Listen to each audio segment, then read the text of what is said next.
Hello everyone, welcome to my channel educational hub, जिसमें आज मैं बीपीएससी प्रीवियस ईयर में इंडियन ज्योग्राफी से जो सॉइल से रिलेटेड कुछ क्वेश्चन पूछे गए थे उनका सॉल्यूशन करेंगे।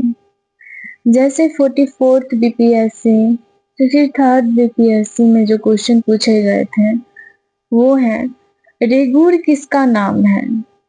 उसके बाद रेगुड़ मिट्टी सबसे ज्यादा है। 3rd क्वेश्चन भारत में काली मिट्टी का क्षेत्र प्रसिद्ध है। 4th क्वेश्चन निम्नलिखित में से कौन सी मिट्टी नदियों द्वारा निर्मित है। गंगा के मैदान की पुरानी कछारी मिट्टी कहलाती है। ये सारे क्वेश्चन पूछे गए थे। तो इन सभी को देखने से पहले हम जो है सो मिट्टी के प्रकार, उनकी परिभाषाओं के बारे में जानते हैं। मृदा या मिट्टी का अध्ययन पेडोलॉजी कहलाता है। इसमें हम सॉइल यानी मिट्टी के बारे में पढ़ते हैं। मिट्टी को मृदा भी कहते हैं, जिसका अर्थ होता है चट्टानों के जो छोटे छोटे कण होते हैं, कार्बनिक पदार्थ होते हैं। जीव जंतु, जो मरे हुए जीव जंतु होते हैं, उनके अवशेषों से मिलकर जो बनता है वो मिट्टी होता है। चट्टानों के घिसावट के बाद उसके बहुत छोटे छोटे कण होने चाहिए। अलग अलग जीवों के अवशेष और कार्बनिक पदार्थ होने चाहिए, तभी जाकर वो मिट्टी उपजाऊ होगी। कार्बनिक पदार्थ का अर्थ है पेड़ पौधों का घिसावट, यानी घिसा हुआ जो अवशेष होता है, जानवरों का जो अवशेष होता है, जितने सारे गले पदार्थ होते हैं, उन सभी पदार्थों का जो मिश्रण होता है वो कार्बनिक पदार्थ होता है।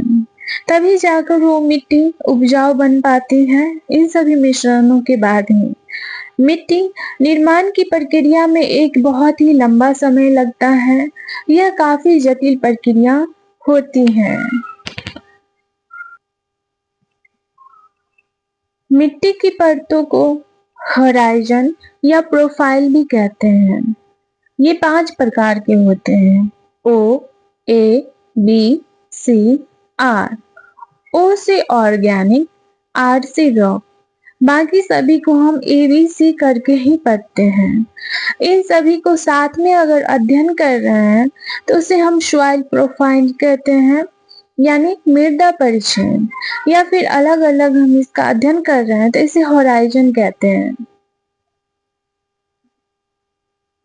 होराइजन होराइजन ओ, इसे ऑर्गेनिक परत या कार्बनिक परत कहते हैं।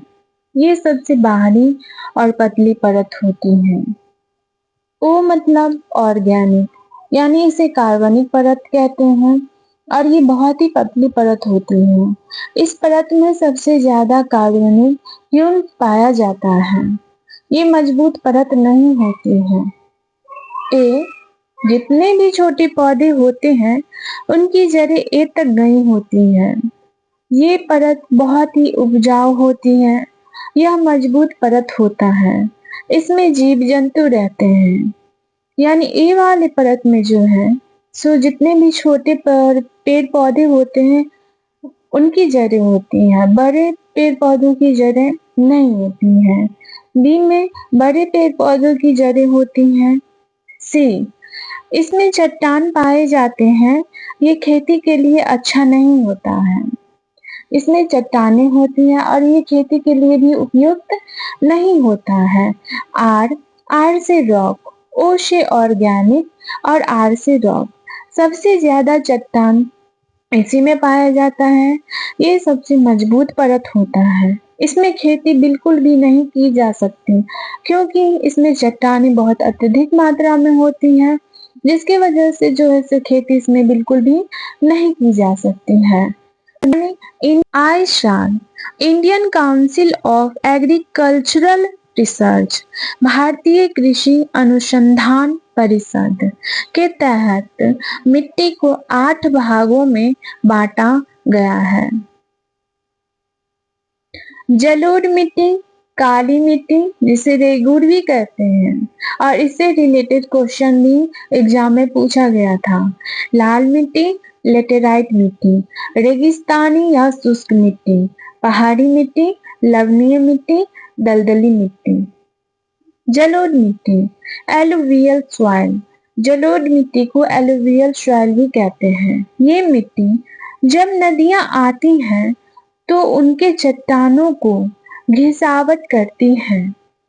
उन घिसावट के कारण जलोढ़ मिट्टी का निर्माण होता है। जब नदियां आती हैं तो अपने साथ जितनी मिट्टियां बहा के ले जाती हैं वही जलोढ़ मिट्टी होती है। जैसे जल द्वारा लाकर उड़ा दी गई मिट्टी को जलोढ़ मिट्टी कहते हैं। ये मिट्टी खेती के लिए अच्छी होती है। इसमें कई अलग अलग छोटे कण मिले होते हैं।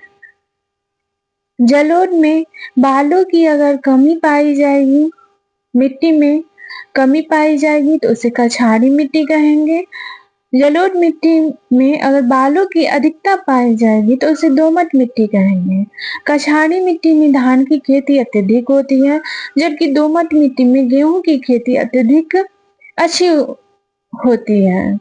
जलोढ़ मिट्टी में कैल्शियम फास्फोरस की मात्रा ठीक ठाक पाई जाती है, लेकिन इसमें कमी होती है नाइट्रोजन जिसे इंडिकेट करते हैं N से, फास्फोरस जिसे इंडिकेट करते हैं P से, पोटेशियम यानी कि कमी पाई जाती है। भारत में जितनी भी मिट्टी है सभी में इसी की कमी पाई। जलोढ़ मिट्टी ज्यादातर पंजाब, बंगाल, यूपी, बिहार, हरियाणा में पाई जाती है। उत्तर के विशाल मैदान में जलोढ़ मिट्टी पाई जाती है, लेकिन इसमें नाइट्रोजन की कमी होती है। बड़े पौधों को सबसे ज्यादा नाइट्रोजन चाहिए होता है, जिसका अनुपात है 4:2:1। इस अनुपात में मतलब इसमें नाइट्रोजन की ज्यादा अधिकता होती है बड़े पौधों को। छोटे पौधों को बीज बोते समय फास्फोरस की ज्यादा मात्रा में आवश्यकता होती है। सेकेंड है लाल मिट्टी। इसमें आयरन ऑक्साइड पाया जाता है, इसी कारण यह लाल होती है। ये हल्के दानेदार होती है, इसमें खनिज ज्यादा पाया जाता है। भारत के पठारी क्षेत्र में लाल मिट्टी पाई जाती है। झारखंड, उड़ीसा में लाल मिट्टी पाई जाती है। कर्नाटक, आंध्र प्रदेश में भी लाल मिट्टी पाई जाती है। झारखंड, उड़ीसा, कर्नाटक इन सभी जगहों पर जो है सो लाल मिट्टी ही पाई जाती है। थर्ड नंबर है काली मिट्टी। ज्वालामुखी से जो लावा जिसमें बेसाल्ट चट्टान होते हैं, इसे लावा बेसाल्ट निर्मित मिट्टी भी कहते हैं। इसका काला रंग इटेनियस फेरस मैग्नेटाइट की वजह से होता है, जिसे हम फेरस मैग्नेटाइट भी कहते हैं। इनकी विशेषता ये है कि इसका दूसरा नाम रेगुड़ मिट्टी है।